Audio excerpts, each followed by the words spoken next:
We'll see elections, 40 greater 46. Subcategories, voting and party formation, 61. Election integrity, 59. Political financing,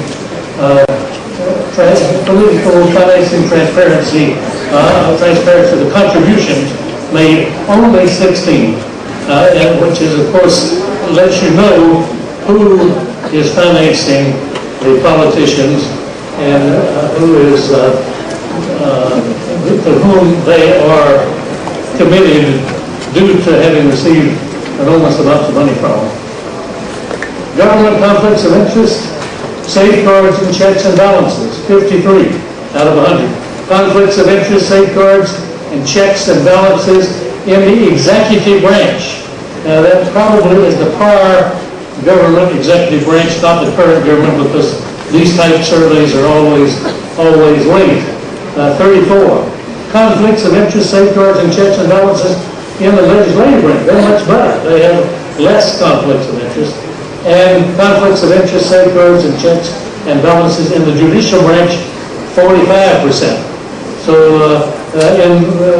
interestingly enough, the legislative branch outshines the other two branches of government, which is very unusual. Budget process, oversight, and transparency, 71. Again, that's a pretty good grade. So that's something we can be proud of. Public administration and professionalism, another good grade overall, 71. Civil service, conflicts of interest, safeguards, political independence, 58. Whistleblowing protection, 67. I wonder about that, but that's a pretty good grade for protecting whistleblowers.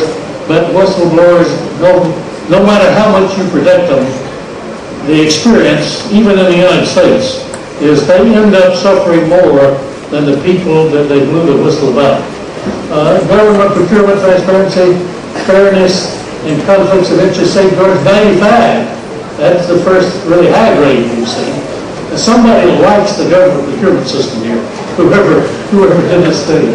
Privatization of public administrative functions, transparency, fairness, and conflicts of interest, safeguards, 63. We move on. Now here's the part that begins to get most interesting related to the topic we're talking about. Government oversight and controls, 57 out of 100. Ombudsman's office, 45. Supreme audit institutions, 4. 57. It's better than an ombudsman, but it's still not what it used to be. When I came here, I think I told you this when I was here before, I came here about 25 years ago to the convention of all the Supreme Audit Institutions of the world. It was hosted by Kwok. At that time, Kwok was the outstanding Supreme Audit Institution in Asia and one of the most outstanding Supreme Audit institutions in the world, recognized worldwide. Under the new leadership, which just started a week or two ago, with 2 new female commissioners, outnumbering the males for the first time, and the first time they've had a chair as a woman chair.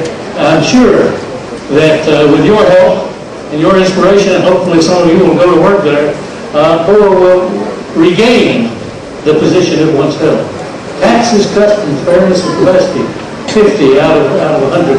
Now, there are some good reforms going on in BIR, and I would imagine that's going to improve. Oversight of state-owned enterprises, another good score, 78. Business licensing regulation, 54. Anti-corruption legal framework, judicial impartiality, and law enforcement professionalism, 64, not bad.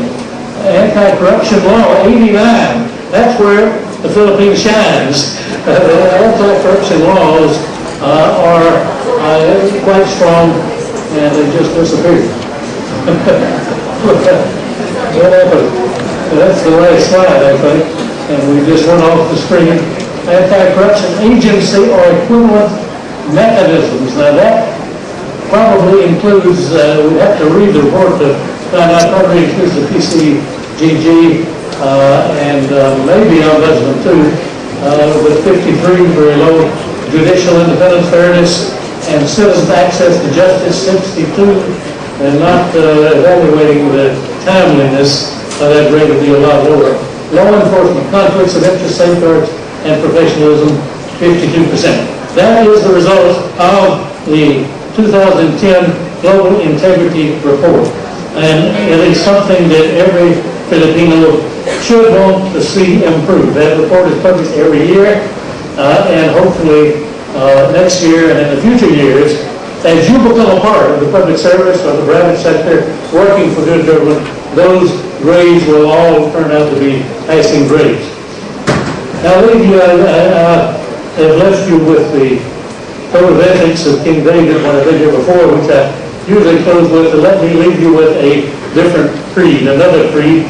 This is titled My Creed. It's by a poet who was very famous in the last century, beginning of the last century, Edgar A. Guest, who is one of my favorite poets. He's not one of the intellectual or literary giants of poetry.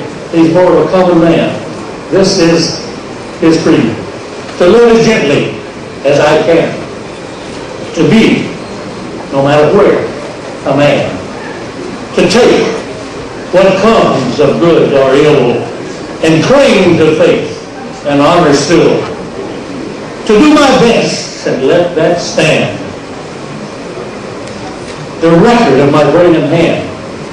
And then should failure come to me, still work and hope for victory.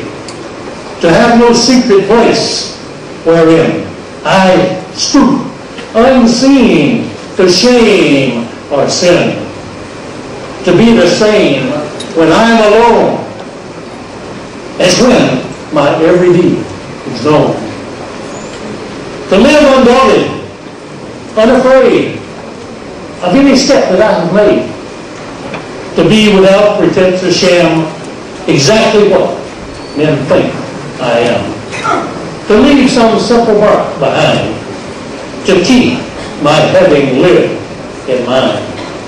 If enmity to all I show, to be an honest, generous foe, to play my own part, nor whine that greater honors are not mine. This I believe is all I need for my philosophy and creed. Man-Wai, salamat.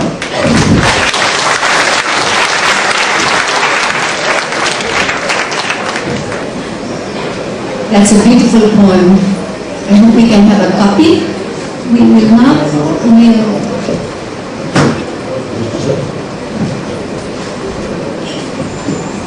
We will now listen to our guest speaker, to be introduced by our Dean of the College of Business Administration, Dean Veronica Elizalde.